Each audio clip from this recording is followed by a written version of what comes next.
Good afternoon, everyone. I'm Ophelia, the Mystic Muse. And today I'm going to start a series that is going to investigate, reveal, teach, guide, and share about how I have learned who I am, what my purpose is, and how do I achieve making that purpose happen. It has been a long, slow journey because you don't hurry things like this. Your life is an unfolding.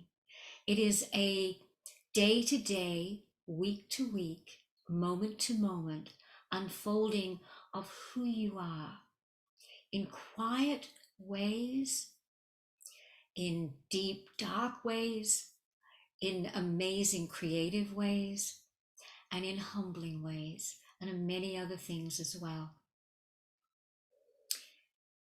Most of us have been raised to believe we are the person we are in this incarnation based on the projections and therefore the assimilation to be that person by our parents, by our grandparents, by our family heritage and lineage.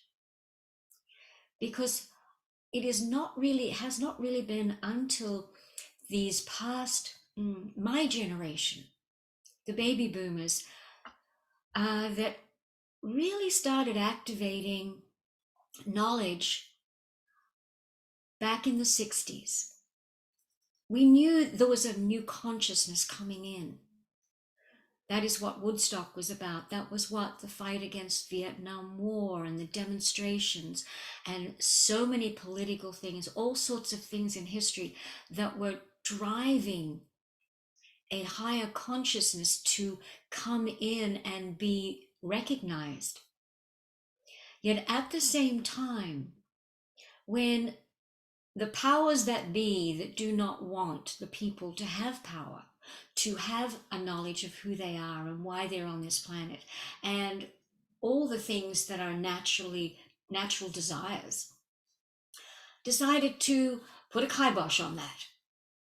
And so life became very difficult. It was instigated with wars, with violence, with power struggles, with authority, and a whole different range of things that changed the landscape of how we were living. In the 70s, what most of you probably do not realize, that the Middle East, Iran, Persia, Syria, Egypt, all of the countries of virtually all of them, let me put it that way, of the Middle East were very, very educated, very European, very culturally advanced, and high regards and traveled, and the breadth of their knowledge and the depth of their history for thousands of years was coming through, and it was being shared with the world.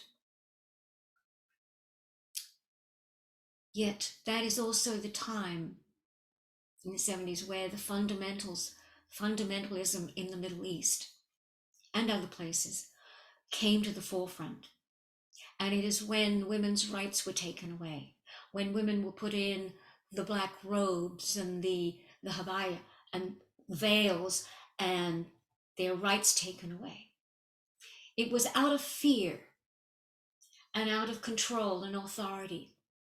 Yet it was also in the consciousness of the time that the battle was up here for the consciousness of light to transcend and to go into what we knew. Well, I was in my 20s, 19, 20. That's when this is when we had these visions of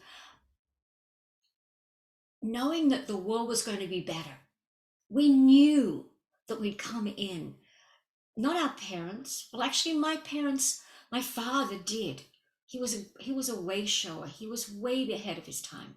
And he brought things in that anchored the technologies we have today he was a beginning of that after Second World War, where he fought on the front lines in both Europe and on the Pacific. My mother was she was a child that was born not wanted. She was given away. The name she was given at birth was taken away. She was never valued. Why did she come? Why did I have her as my mother? And why did I have him as my father? They have given me pieces that have taken me a long time to search out, to come to terms with, to understand, and to use in the work that I have been doing for a lot of years. It is how I've learned to know me, how I learned and started to see how I fit into the family of my parents and 4 children, and then how I connect with all of the world, the people, the friends. My school was horrible. I didn't fit. I'll explain why. And many of you will have some answers to why you don't fit, or why you don't think you fit in the paradigm, the projection that is being given to you as who you are. In these times, I hope to share wisdoms that I have learned. I will share things about me, that how I've learned them about me, so that you have a measuring stick to go, oh, that's how she looks at it. It doesn't mean that your brain and mind think that way. Yet what it will be doing is opening a possibility of a new way of having a perspective. Because if we are not shown how to have perspectives, then our vision is narrow. Our vision is straight ahead until we turn left, and then we can see what's left or right or behind us. But if you have this perspective of being able to see in a way with your eyes at the back of your head, did your mother and father ever tell you that? Oh my gosh, mine did. I would be doing something, or something would happen, and it would be brought up and I'd get caught. It's like, how do you know? And it's like, I've got eyes in the back of my head. I have done exactly the same ploy with my children when they were growing up. Mom, how do you know that? Because probably everything you try, you get away with. You don't get away with. I have also had the same thing happen. And so it's through experiences that we see what our children are.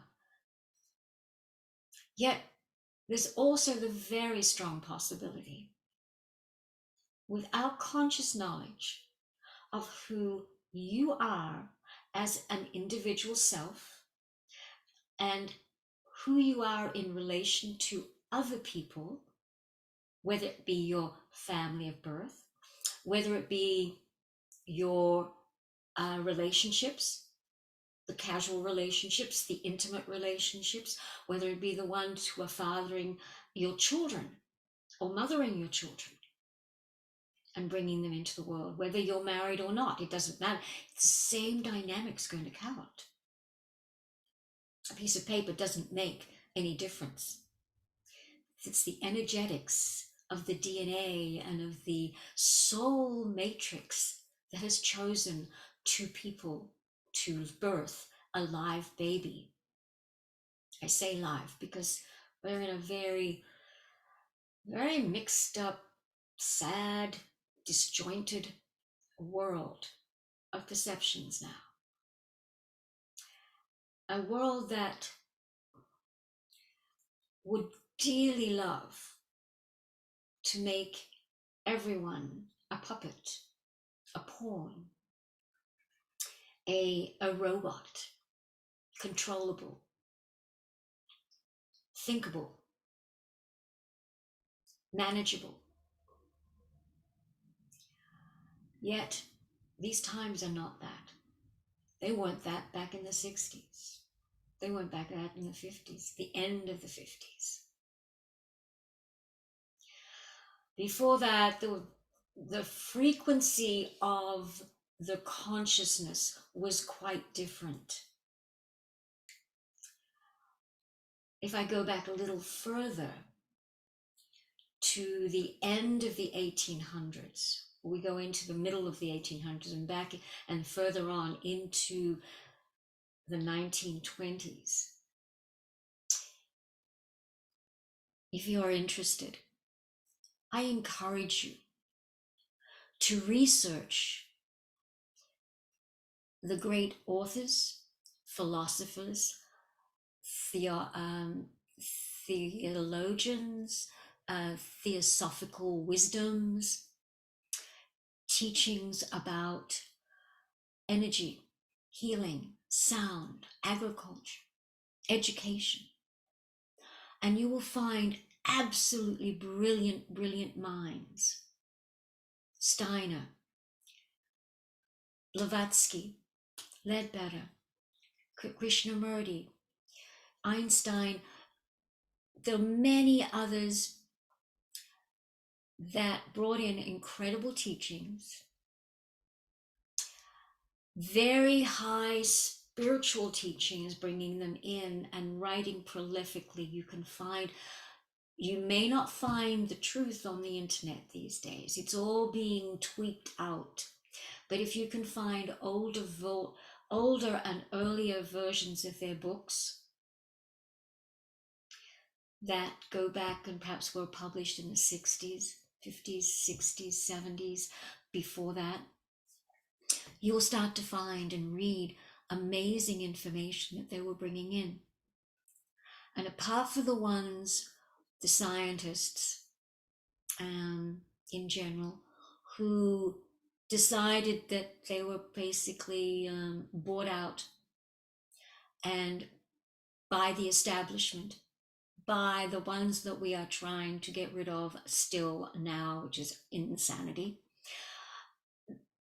Those who wouldn't sell their souls to the establishment for their knowledge and for the abuse of power that their information, their innovations, their inventions would have been taken and abused for the worst. Every single one of them either were killed or their reputations absolutely destroyed. And most of them either died or became hermits, locked in poverty.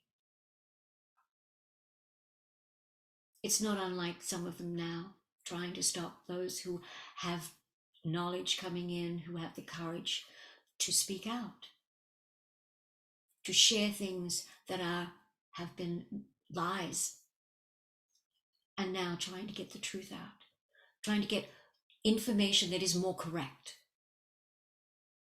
You won't find the truth. We haven't earned the right to the truth yet. I truly believe that. There's a consciousness up there that goes, we have seen what you've done when we've given you the highest information in the wrong hands. It gets used in the wrong way. So now humanity in this time, and most especially after 1987, in August 16th and 17th at the harmonic convergence, when there literally was a vibrational frequency shift, dimensional shift on planet Earth, the universe, planet Earth. At the time, people like me were thought of as absolutely insane. My husband thought I was crazy. My family thought I was crazy. You can't believe that. That's all garbage. But guess what?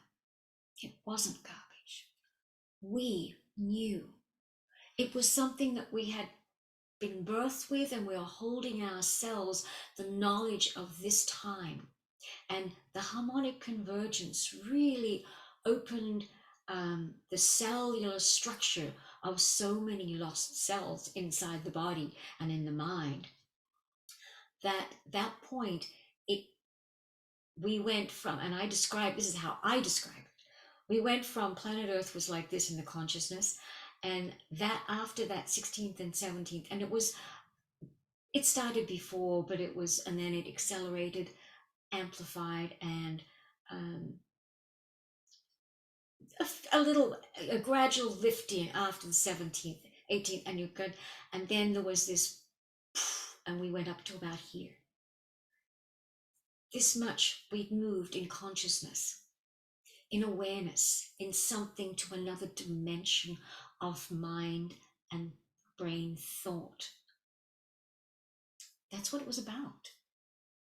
We weren't going to go and take us all the way up here all at once. We would all blown ourselves to bits. Our bodies would have imploded and exploded. So it has to be done slowly. And it's ever since then that my generation, started that movement forth. And then we birthed our children. My sons are in their 40s. And when they were born, I knew they were different. Their soul personalities were different, but I didn't know how. And so, beyond me, looking for myself, then I started looking for who they were as individuals coming in through my husband and myself. And through that, I learned that obviously both of them, each as a unique individual, and how intricately tied that we do, my sons and I do have this incredible karmic bond that their father is not even part of, which is amazing. He's part of something, but he's not this triangle that my sons and I have. And that was a huge learning. And so with that, I always had somewhere when they would go through crises, I would look at who they are and who they're becoming, and I would use those ideas to show them who they are. Sometimes I would put my spin on it, my push on who I want them to be. Yet I learned pretty much very fast, I can't make them into somebody who they are not. Because many people tried to make me into somebody I was not. And so I used that wisdom with them. Then they have their relationships, and some are wonderful and some are disastrous. And then they get married, and then they have their children.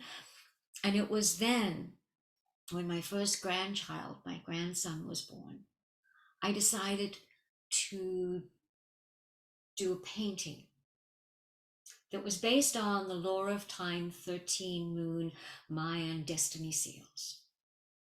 And I did my grandson, of his signature, and mom and dad. And then I did an audio tape of, wove the pieces of what their relationship is like and is likely to play out as, their strengths and their weaknesses, who they are, who they will not be. And then I did that with their human design charts and their gene keys charts and their astrology and their numerology. And I've also done it with the stellar nations, soul families charts. That this is who we are in this amazing, amazing,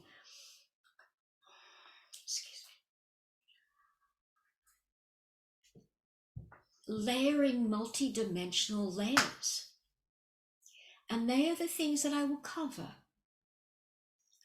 on how do I have the absolutes? No, of course not.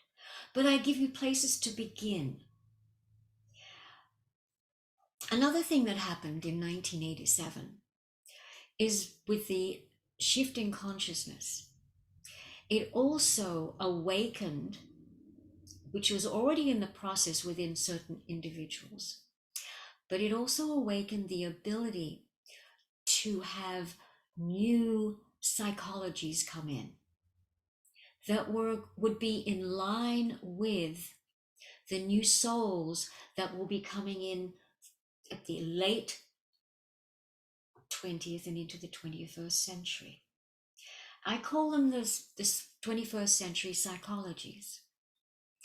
And besides astrology and looking at astrology differently, we have the Mayan destiny seals, the law of time, which was brought through by Jose Arguelles. And he would have been under the tutelage of his grandfather since he was about 12, 13 years old in Mexico. And he was being primed and honed to bring in the information that was about the Mayan calendar and the end of that Mayan calendar, 5,200 year cycle that ended December the 21st, 2012. He was the first one that I studied. I read the soon as the book, The Mayan Factor, came out, I got a copy. Oh my gosh, I've read it. I understood maybe 10%, and the rest I had no clue of what it was about. It was so complicated. It was so mind blowing and mind boggling. Yet my cells knew it. And I kept going, and I would put it down for years sometimes. And then something would tell me to pick it up, and I would pick it up. And what I had learned in the meantime, I would read the work in the Mayan Factor or the other books that he had, and about the 13 moon destiny seals. And I'm going, oh, that's what that was about. I didn't know it back here. I didn't have the knowledge. I didn't have the experience. I had to learn and learn and learn. And then that's where that fits.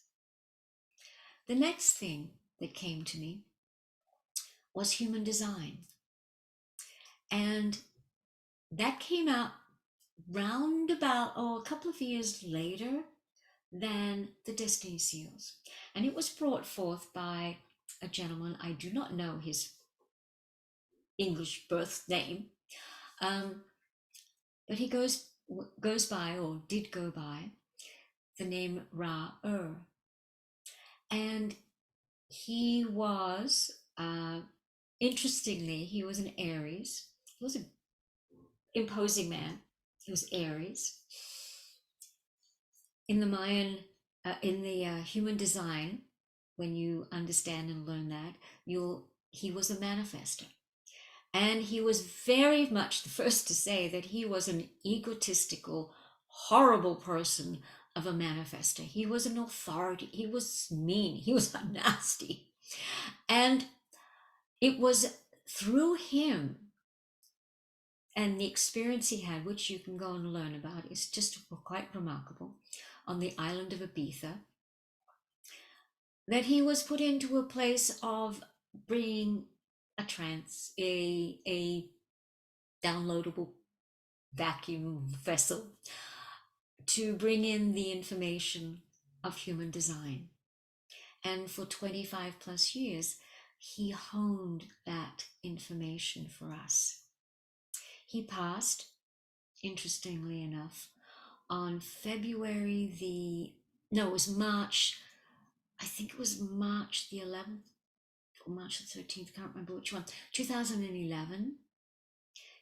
It was the day of the Fukushima earthquake in Japan. The next thing, and interestingly enough, Jose and Ra were intricately connected because sadly Jose passed 13 days after Ra did, in the March of that year. Then the next one to come in, and I was aware of, was Richard Rudd, and he brought in the gene keys. He was one of the very first students of Ra-Ur and human design. He also had a knowledge and an interest in Jose's work, and he brought in the gene keys. And the gene keys took the information of human design, which is more about the physical world of our interaction and the physicalness of our times and who we are as a personality.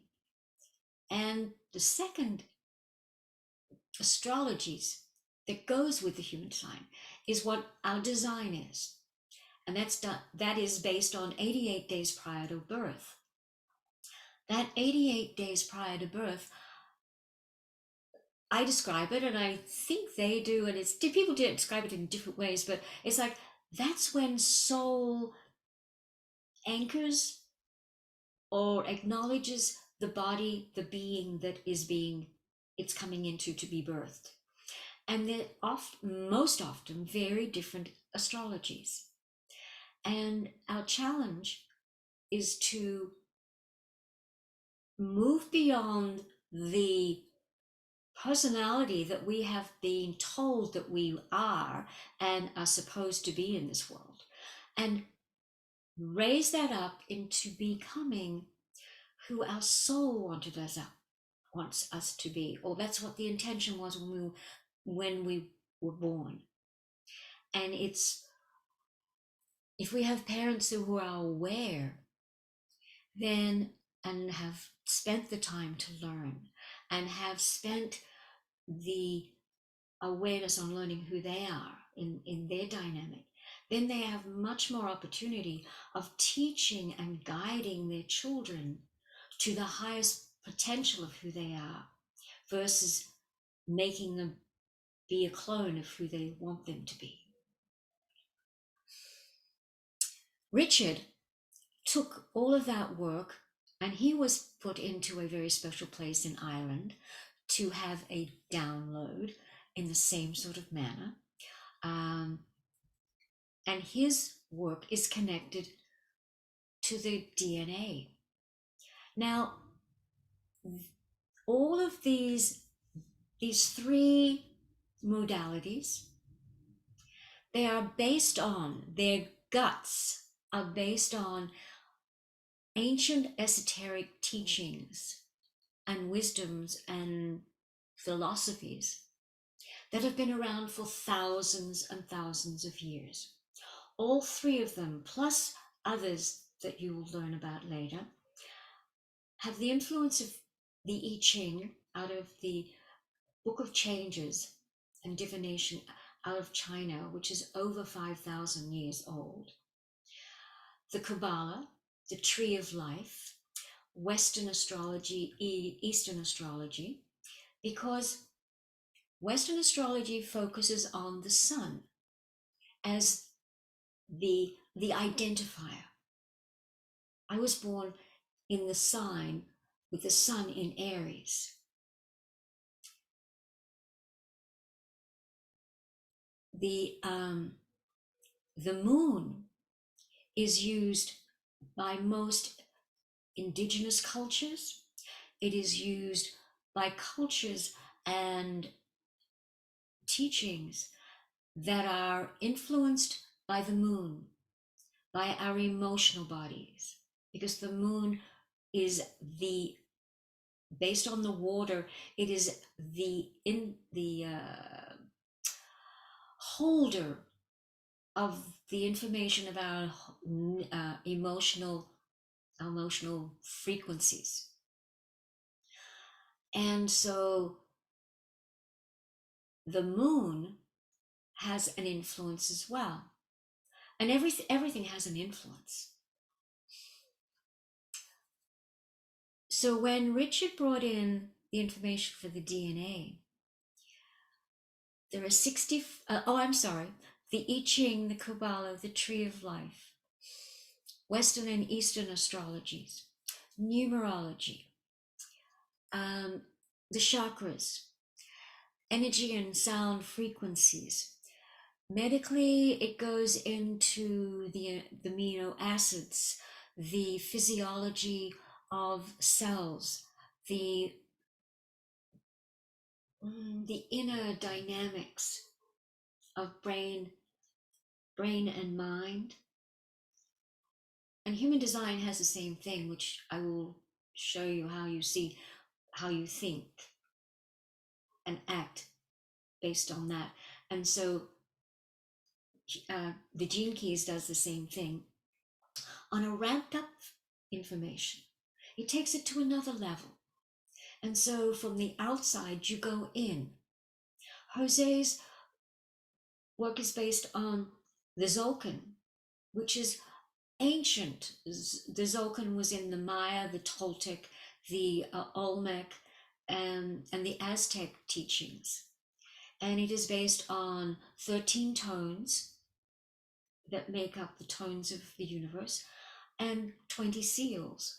And these seals are all natural, they're part of the natural world. So you will learn about that.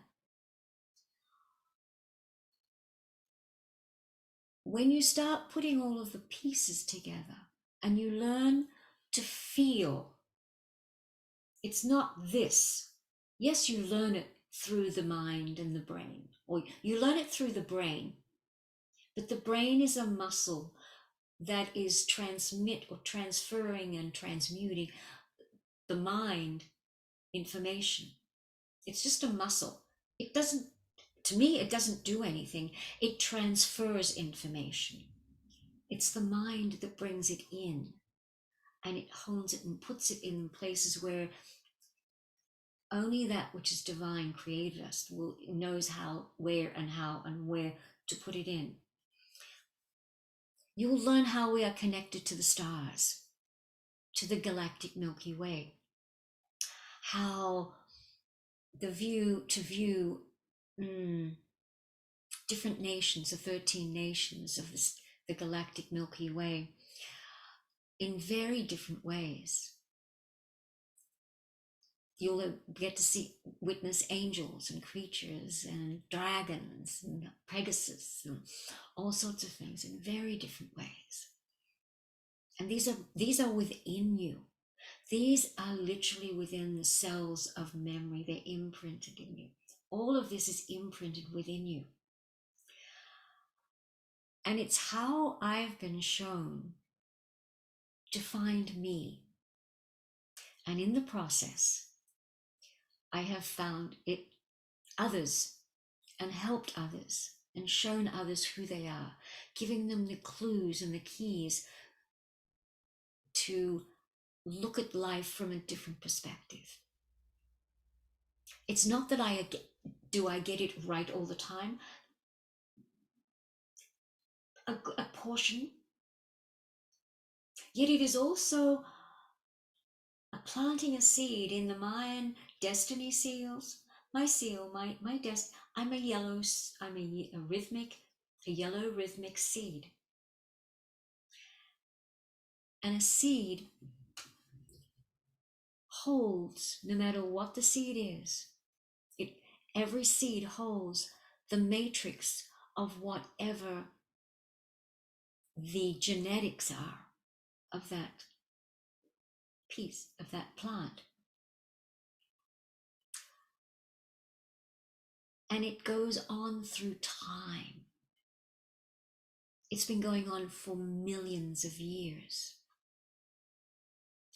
And so, like a farmer, when he goes out and he sows the seeds in the field, or when you go and seed the seeds in your garden, and you know how to nurture it, you know how to water it and naturally fertilize the land and give it love, and you talk to the plants like I do, then you'll find that the land and the nature and the plants and what is being grown and the animals and the birds, they will support what is happening. But if you are somebody who just throws it out there and leaves it without nurturing, without any care, the seed's going to lie dormant. It's going to either get blown away by the wind, it'll be picked up and eaten by birds or critters. It will just die off into the soil and produce nothing. Sort of like us, when we are not nurtured, when we are not given information, when we are not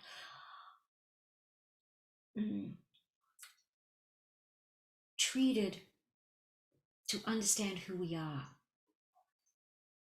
when we're not encouraged to find out who we are and why we're here. It's our choice whether to listen or not.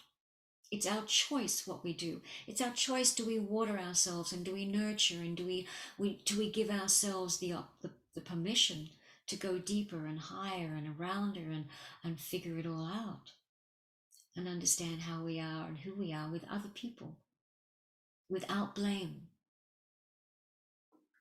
For any adult, there is no victims. Because when you see who you are in relation to a relationship, and it could be a very bad relationship, but I tell you what, there are some very big clues and very big awakenings that when looked at a relationship, that all parties are responsible. Adults are responsible. So there is no blame. There's no pointing fingers. He said, she said, this, they did that. Don't accept it. I don't accept it. Because when you go in and you see and you dig enough, you will see where and how the little buttons have been pushed. And it's when we can acknowledge that there is a great healing and there is great revelation and there is great forgiveness. Number one, for yourself and for others. So those are some of the things that over time I will cover. When I explain how my mind brain work, you will understand how and why I just expand. I see a piece and then we go through that, and then in the moment I can see something that I had never seen before. And one thing that has happened in the last several years, particularly with the insane pandemic that was created, it was a very effective tool to separate people. It was a very effective tool to break people down, to shut down information, to shut down consciousness, to shut down the ability to share and talk. Because this is fine one way. This is fine having me be able to share with you. For me, and the most beneficial for everyone, is when I do this in person. When I, you, me, we interact and come together energetically in person. That is the most powerful tool, and that is exactly why it was stopped. Know that. Who you are and being witnessed by somebody else, how you present the energy of who you are, says a huge amount. And is one of the things I love doing when people walk. I'm out And when people walk labyrinths, and I teach them how that, and what I do is at the beginning, douse their energy field, their auric field, and say, okay, this is who you are. And it's like, oh, wow, okay, and explain, okay, this is where people meet you. You know, it's usually somewhere between 4, 5, 6 feet, which is average. We'll see, walk the labyrinth, do your ceremony, I'll hold the space for it, and then we'll see what happens. And so they do, whether it be one of the ones that I paint and put it out in a park or a garden, or do ceremony with it under a, you know, a a veiled tent that I've had, or inside, it doesn't matter. It's the energy that is transmuted and imbued within the frequency of what the geometries are, the whole as a whole. And if they're outside, it's the land. The land is the one that is speaking in all different ways. And so when they've finished and they stand, and I say, stand right there.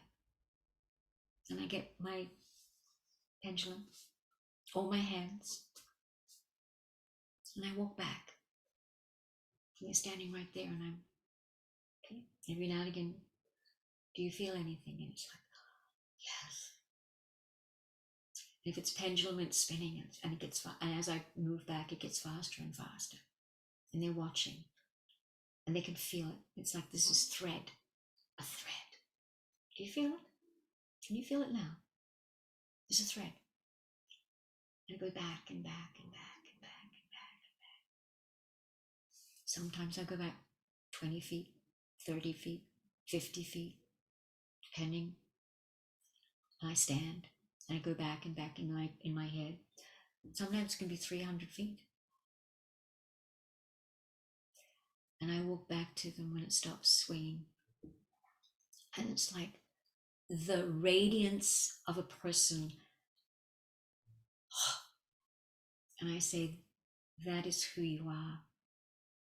That is your potential. And you've forgotten. That is why they don't want, people were not allowed to walk labyrinths for a long, long, long, long time. Because those who made the rules knew the power, and they didn't want the people to. So now, and I say, that's not just this distance that I walked. That's 360 degrees, that size. And there's that size all the way up and all the way down into the deep core of Mother Earth. And what is remarkable, I just have to look at them. Doesn't matter who it is, man or woman, mainly without knowledge, completely innocent. They had no idea, most of them, what I'm even talking about. I said, do you feel it? It's like, oh. And then I see this rising up of an energy that is so incredibly powerful from inside of them, because I have acknowledged who they are, and they have felt it for the very first time. They can feel it in their bone, the frequency of their body. And I said, every now and again you're going to feel a rush. It's like, and I said, what it is are the dams breaking, the light opening of the blockages, and it's the stuff that doesn't need to be there, that was all part of the journey, you're walking in and out. It's moving through and it's going out through your feet. The energy. They leave, walk away, completely different people. They walk away with a completely different frequency, vibration, of their body. They started here and they went here, or some of them go way up here. And it's like, oh my God. It's why I continue to do, even when I'm stopped for so long sometimes. Even when people go, oh no, I know that. I know that. I don't need to know anything about it. No. Mm-mm. I was guilty of some of that long time ago. I learned. When somebody offers something to you that you think you know, and you don't know what you might learn that you didn't know, take a chance. Every opportunity I get. But it makes sure that it comes with true integrity, true humility, and authenticity. Those three things, and truth. Truth is not, this is absolute truth. No. We are not being given the truth, as I said earlier. We have to earn it. You, like me, I had to earn the right to have certain amounts of knowledge. I had to walk the path to prove that I had learned the lessons of whatever I had been taught for whatever the time was. And am I embodying that? Am I willing to step out? What I'm doing right now is also a test. It's also, am I willing to step out very publicly and share information that many will not share? Many do not even know about it. Only because of the vastness of how I have lived. It's not ego. I've I've been very privileged to live and visit and walk in many countries, many paths, many experiences over my years. And I will tell you that everything that you ever do, no matter how small or large, when you if you choose, if your soul chooses to stay on the planet longer than 50, longer than 60, longer than 70. My father passed at 99 and 9 months last Christmas Day. His life was incredible. He was still learning the day he passed. So we never stop. And if we choose to stop, okay, it's your choice. But up here and within here, we'll say, all right, it's your choice. We won't give you any more. But if you went, no, I want to keep going. I've got to know. I have to know. Then you'll be open to information that is correct in the right timing, that you're ready for. It doesn't mean you understand it. It just means your cells, something within you is ready for it then. So I didn't expect to carry on quite this long, but we'll finish now. This is number one. The next one, I will start to bring in the idea of who you are and give you the pointers of how to look at yourself. And many of them you will know, yet there will be other ways that you don't. And so we'll start there. All right, until then, many blessings and take care.